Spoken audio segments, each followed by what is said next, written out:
Students, कल ma'am ने आपको आपकी भाषा अभ्यास बुक का पार्ट 6 के अभ्यास में प्रश्न 1 से 5 तक करवाए थे। आज हम प्रश्न नंबर 6 को करेंगे। प्रश्न नंबर 6 क्या है?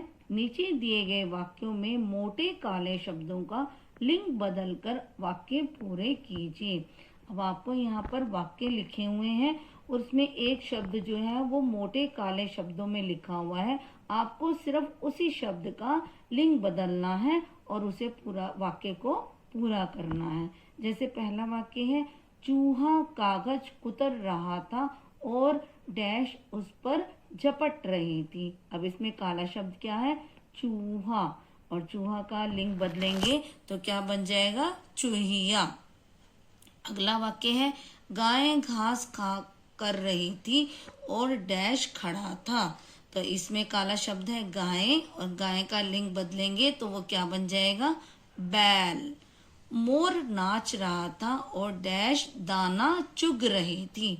अब मोर का लिंग बदलेंगे तो क्या बन जाएगा? मोरनी। लड़की किताब पढ़ रही थी और डैश गेंद से खेल रहा था। अब लड़की का जब हम लिंग बदलेंगे तो क्या बन जाएगा? लड़का। अब अगला प्रश्न क्या है? नीचे दिए गए शब्दों के वचन बदलकर लिखिए। अब आप सबको पता ही है कि वचन का अर्थ क्या होता है कि एक से ज्यादा चीजें। अब आपको इन शब्दों के वचन बदलकर लिखने हैं। अगर अनेक दिए हुए हैं तो एक लिखना है और एक दिया हुआ है तो अनेक लिखना है। जैसे कपड़े, तो इसका वचन बदलकर क्या बन जाएगा? कपड़ा।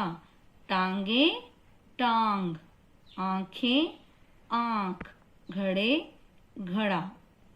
अब अगला प्रश्न है, नीचे दिए गए वाक्यों में से विशेषण और विशेष्य शब्द छांटकर लिखिए। अब इसके बारे में भी मैम ने आपको बताया था कि विशेषण क्या होता है और विशेष्य क्या होता है। विशेषण होता है जब हम किसी चीज की विशेषता बताते हैं, जैसे लाल, काला, मोटा, पतला, बड़ा, छोटा, और वो जिसकी विशेषता बताते हैं उसको हम विशेष्य कहते हैं। अब आपको इन वाक्यों में से विशेषण और विशेष्य छांटकर लिखने हैं। जैसे मंगलू ने सूखे कपड़े उठाए। अब इसे में विशेषण क्या है? सूखे, और वो किसकी विशेषता बता रहे हैं? कपड़े की, तो विशेष्य क्या हुआ? कपड़े। अगला वाक्य है, काले बादल छा गए। अब इसमें विशेषण है काले और विशेष्य है बादल। अगला वाक्य है, उसने टूटी फूटी खाट उठाई। विशेषण टूटी फूटी और विशेष्य खाट। अगला वाक्य है, झबरू ऊंचे स्वर में भौंका। अब विशेषण है इसमें ऊंचे और विशेष्य है सुर। अब अगला प्रश्न है, नीचे दिए गए शब्दों के जोड़े चुनकर लिखिए। इसके लिए आपको एक हेल्प बॉक्स भी दिया गया है जिसमें कुछ शब्द लिखे हुए हैं, जैसे जल्दी, चौड़ी, धीरे, उधर, फूस और बांदी।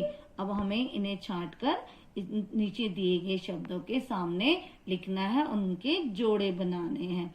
जैसे बूंदा, बांदी, घास, फूस, इधर, उधर, लंबी, चौड़ी, जल्दी, जल्दी, धीरे, धीरे। अब अगला प्रश्न हमारा क्या है? आपको एक चित्र दिया गया है।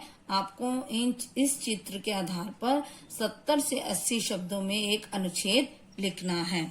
जैसे यह बारिश का दृश्य है। बारिश कैसी हो रही है? बहुत जोर जोर से हो रही है। और आपको क्या दिखाई दे रहा है? बच्चे बारिश में कूद कूद कर मस्ती कर रहे हैं। और क्या दिखाई दे रहा है? एक मोर। मोर क्या कर रहा है? मोर पंख फैलाकर नाच रहा है। और एक लड़की अपने हाथ में छाता लेकर बारिश का मजा ले रही है। और मेंढक भी एक पौधे के नीचे बैठा है। और बारिश से पेड़ों के पत्ते कैसे दिख रहे हैं? साफ दिख रहे हैं। इस प्रकार सभी बच्चे बारिश का आनंद उठा रहे हैं। तो आपको इस अभ्यास को अपनी भाषा अभ्यास पुस्तक में लिखना है। धन्यवाद।